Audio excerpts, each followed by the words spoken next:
옛말에 말은 제주도로 보내고 사람은 서울로 보내라 그런 말이 있죠. 그런데 그렇게 서울로 경기도로 모이고 모여서 지금 수도권이 아주 과밀화가 됐잖아요. 요즘은 따뜻한 남쪽 지방에서 이런 말이 있다고 합니다.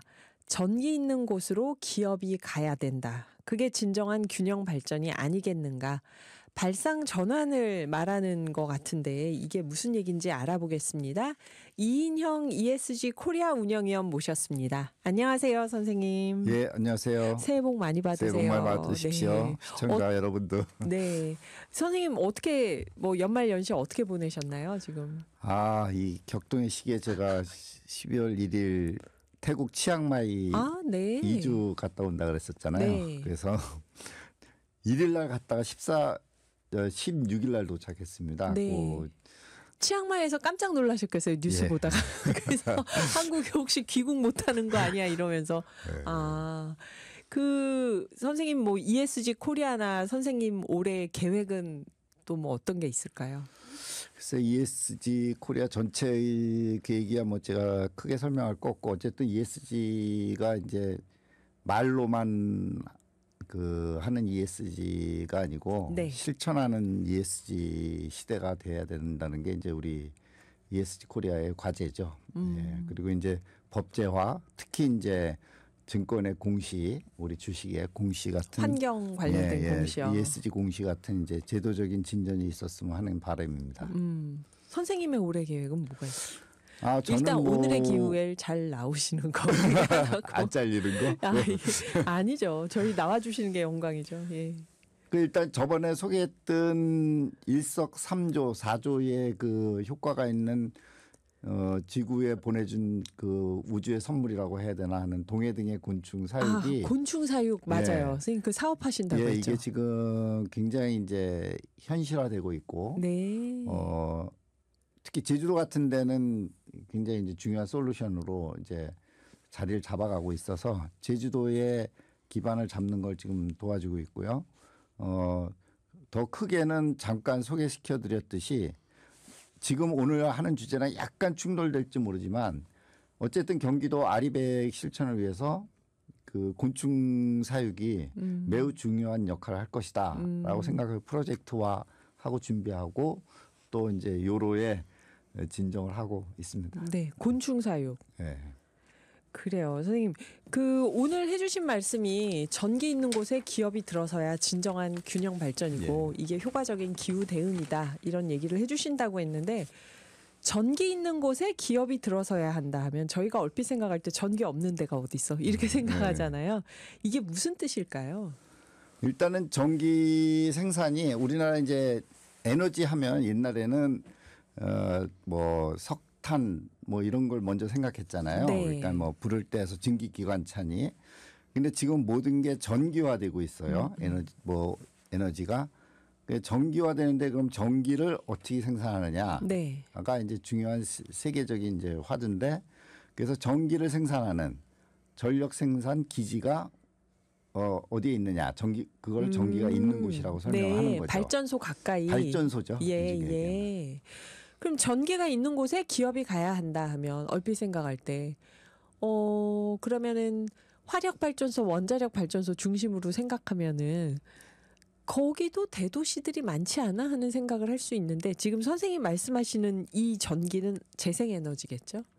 아닙니다. 일단은 전체를 포함하고요. 전체를 포함해서. 근데 이제 전체 일반적인 생산 그러니까 그 경제 발전의 동력인 에너지 전체를 보고도 전기가 있는 곳에 가야 되는 건 맞고요. 원전이든 화력이든 재생에너지든.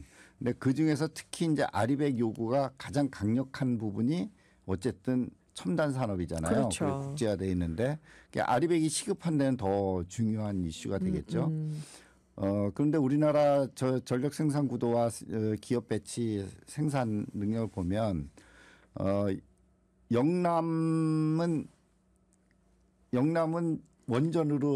원전이 많죠. 네. 그러니까 그 동해안을 기준으로 원전이 있으니까 그 다음에 이제 서해안에 당시 화력이 있고요. 네. 인천 앞바다에도 있지만 그 화력과 수도권에는 위에 이제 경기 북부에서 오는 수력, 그다음에 원자력을 믹스해서 전력을 쓰고 있는데 가장 중요한 이슈가 되는 것이 지금 호남에는 재생에너지가 생산 수요가 적어서 생산 과잉이 되는 기현상이 있는 거죠.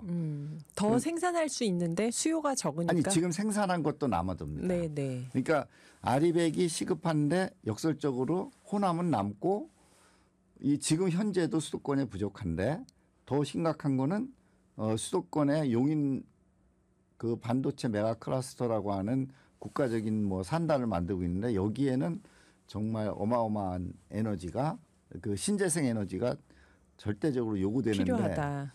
여기서 이제 가장 안타까운 거는 이 지금 와서 뒷북이지만 왜 이 중대한 반도체 클러스터를 재생에너지 생산이 원활하고 목표치나 지금 있는 거나 해서 에너지 문제를 해결할 수 있는 호남을 왜 기피했느냐. 그 굳이 지금도 힘든 용인, 이천, 화성, 동탄 이런 수도권에 다시 용인이라는 지역을 붙여가지고 반도체 밸리를 만들 필요가 있느냐. 하는 게 이제 저는 굉장히 의심이고요. 근데 이 부분에 대해서 일반 기업의 입장에서 보면 일리가 있으니까 그걸 주장했고 그거를 경기도나 국가 산자부에서 그걸 수용해서 용인 메가 클러스터가 생겼다고 보는데 네. 제가 납득하지 않는 가장 큰 이유는 오늘 내가 강조하고 싶은 이유는 국가는 국가의 역할이 뭐냐라는 걸 제기하고 싶은 거죠. 네. 기업이야 자기 좋은 대로 뭐 자기 편한 그렇죠. 대로만 선택할 수 있어요. 투자해놓고 땅값 오르는 예. 데가 좋죠. 그래서 뭐 지가 모든 걸 자기 힘으로 한다 그러면 그 또한 뭐 국가가 간섭하면 안 돼요.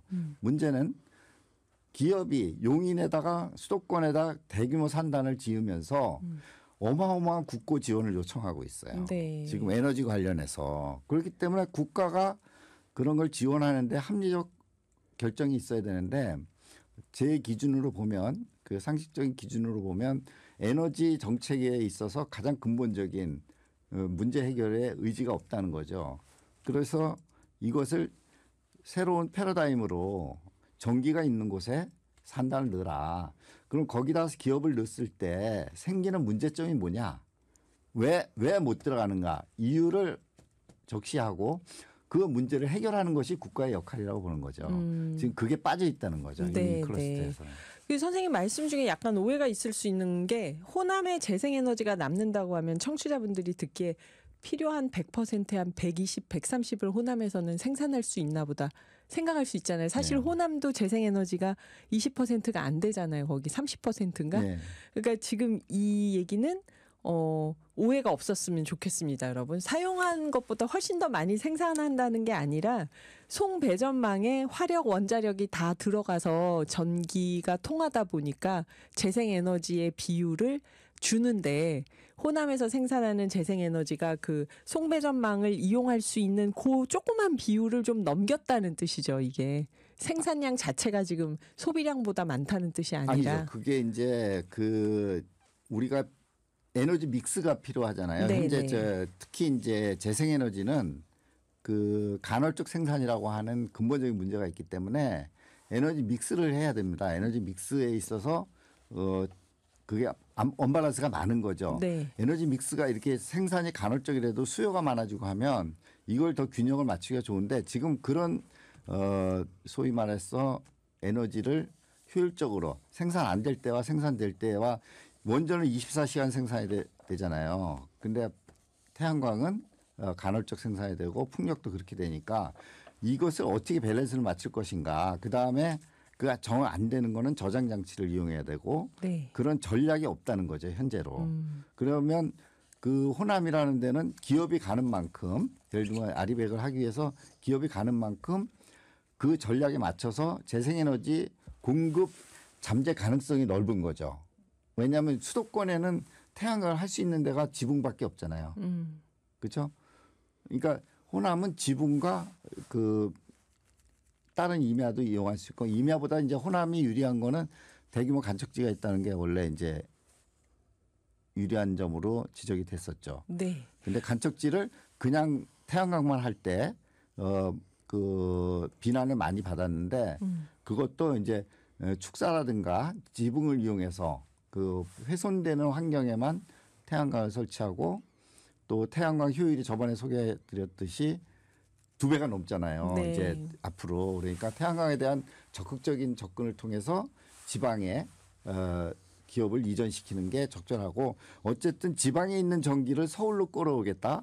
영월에 강원도에 있는 전기를 용인으로 끌어오겠다. 이것은 근본적으로 문제가 있다고 보는 거죠. 네. 이걸 일단 문제를 해결해야 된다. 네. 오늘 좀 이야기를 다시 우리가 하려고 했던 이야기로 가면 균형 발전과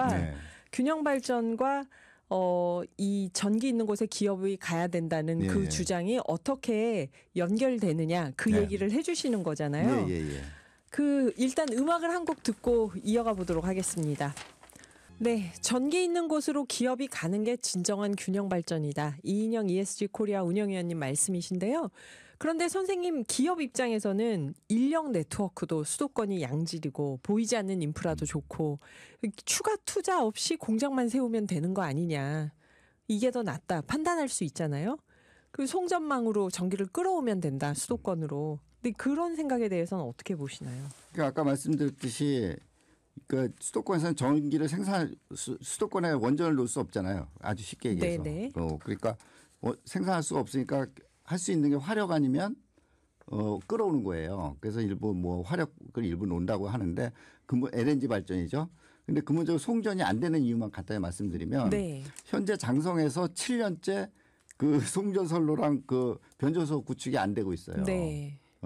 그래서 민원 때문에 실질적으로 물리적으로 불가능한 된다 하더라도 송전 비용이 어마어마하죠. 네. 그리고 잘 아시다시피 일반적으로 송전 거리가 멀고 길어질수록 그 비싼 에너지의 손실도 만만치 않습니다.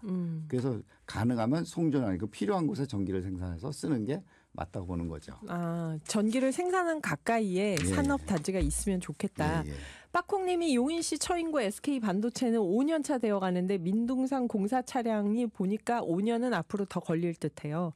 물은 팔당댐에서 끌어온다는데 어떻게 될까요? 하고 오며 가며 보는 분들도 이걸 걱정을 하고 답답하죠. 계시는데 이 기업들이 지방 이전을 주저하는 거는 역시 인력이 지방에서 일하지 않으려고 하니까 채용에도 문제가 있고 여러 가지 문제가 있다고 보는 걸까요? 우리나라 예와 해외 예로 간단히 설명드릴게요. 네. 그 포항제철이 어디에 있죠? 포항에 있죠. 예, 그 제2제철이 어디에 생겼죠? 네? 제2제철은 광양에. 광양에 있죠. 그 포항과 광양의 포항제철에 사람 못 구했다는 얘기 들어보신 적 있어요? 그렇네요. 예.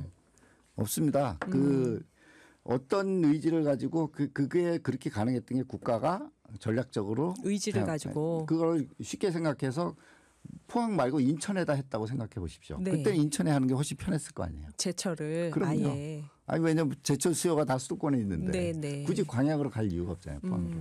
그게 우리나라 사례고요. 그다음에 해외 사례는 우리 청취자들이 가장 쉽게 아는 아마존, 보잉 이런 회사들이 미국에서. 미국에서 어디로 지금 이전하고 있냐면 그 빅터빌이라고 들어보지도 못한 캘리포니아의 변방으로 이전을 하고 있어요. 네. 그게 이주를 하니까 어떤 현상이 벌어지냐? 거기가 부흥을 해요.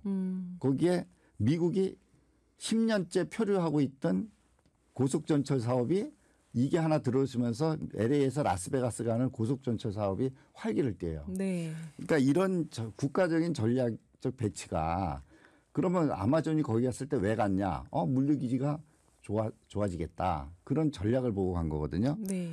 그 더 역사적으로 보면 슈러패커드 제일 우리가 유명한 슈러패커드가 실리콘밸리를 만들었잖아요. 그렇죠. 사실. 예.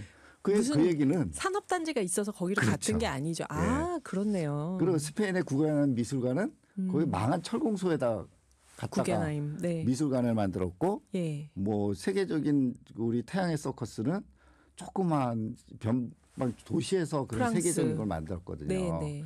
퀘벡이라는 데서 아니에요. 퀘벡. 예. 캐나다였나요? 캐나다요. 그러니까 문제는 제가 이제 말씀드리는 거는 우리가 예를 들면 호남이다. 네. 아니면 영남이다. 네. 아니 충청도 좀 골짜기다. 거기에 어떤 목표를 가지고 거기에 가장 유리한 기업을 넣는데 여기가 인프라가 부족해서 사람이 안 온다라고 하는 건 사람이 오게 하는 여러 가지 서비스가 있잖아요. 제일 중요한 게 교육, 의료, 문화 주거 네. 이런 복지들을 완벽하게 해결해주는 그런 건 국가가 해주면 되거든요. 그리고 공단 만들어주고. 근데 지금 용인에는 국가가 어떤 예산을 쓰고 있냐면 에너지를 거기서 안 된다고 졸르니까 뭐 국가 돈으로 에너지 송전 설비 해준다 뭐 해준다 해가지고 예산을 퍽퍽퍽 쓰고 있거든요. 제 주장은 그 예산이면 지방에다가 좋은 학교, 좋은 의료시설, 좋은 이런 거를 국가가 다 만들어주고 주거도 더 편하게 해주고 모든 인프라를 좋게 해줘가지고 포항처럼 울산처럼 살기 좋은 공업도시 이걸 만들면 되는 거죠. 지금 어차피 KTX로 관광권을 하나 다 오히려 가까워졌는데 오히려 기업은 더 수도권으로만 몰리는 몰리고 게 있다. 역설적이죠. 그리고 이제 오늘의 기후니까 잠깐 부언을 하면 네. 사실 이럴 때 이제 탄소세를 네. 개인의 해서 수도권에는 탄소 배출권 계산을 해가지고 수도권에는 탄소세를 많이 물리고 저 지방에는 탄소 오히려 보상을 해주는 그런 균형 정책까지 맞춰주면 도시에서 지금 과밀로 인한 비용이 네. 어마어마하니까 그 비용을 저쪽에다 투자를 하면 도시도 살고 소멸되는 지방도 살거든요. 그래서 이걸 주장하는 사람들의 가장 큰 결론은 지금 오늘의 결론이기도 한데 기후에 적합한 거는 어차피 에너지를 생산해 가지고 송전설 다 탄소잖아요. 기왕 탄소 배출이 되니까. 다 탄소 네. 배출이죠. 그러니까 탄소 배출 줄이고 사람을 이렇게 분산해서 균형 발전하고 균형 발전하면 또 이동 푸드 마일리지도 줄거든요. 탄소 발자국도 줄고 그래서 합리적이고 효율적인 배분이 에너지 균형 발전을 통해 에너지 균형을 통해서 지역 균형 발전까지 이룰 수 있다. 왜냐하면 인구가 이동하고 기업이 이동하고 생산이 이동하고 하니까 그게 전체적인 이동을 줄이고 효율적으로 해서 탄소 배출도 줄이고 할 수 있다. 그래서 네. 에너지 균형 발전이 지방 균형 발전이고 그것이 탄소 감축이다. 네.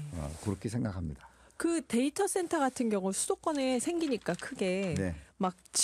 그 센터 생기는 주변 주민들의 민원이 있고 불안해 하잖아요. 이게 어떤 뭐 고압 전류와 관련이 될까 이런 것도 불안하고 전자파에 대해서도 걱정하고 그런데 데이터 센터도 지방으로 안 가려고 하잖아요.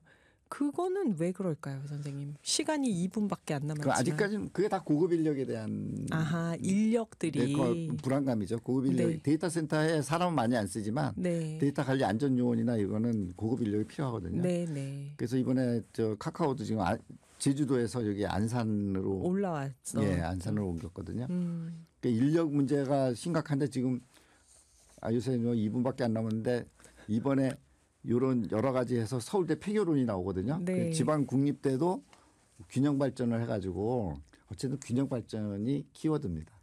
지방 국립대하고도 연결을 해서 뭔가 그렇죠. 이렇게 인재들이 지방에서 많이 공급이 돼야죠. 국가가 좀 전반적인 균형 발전을 어떻게 할 것인가 하는 그 큰 그건 장기적 국가의 플랜을 과제예요. 가지고 산업을 배치해야지 이렇게 그냥 우후죽순 수도권으로 모여서는 안 된다. 기업에 끌려다니는 거죠.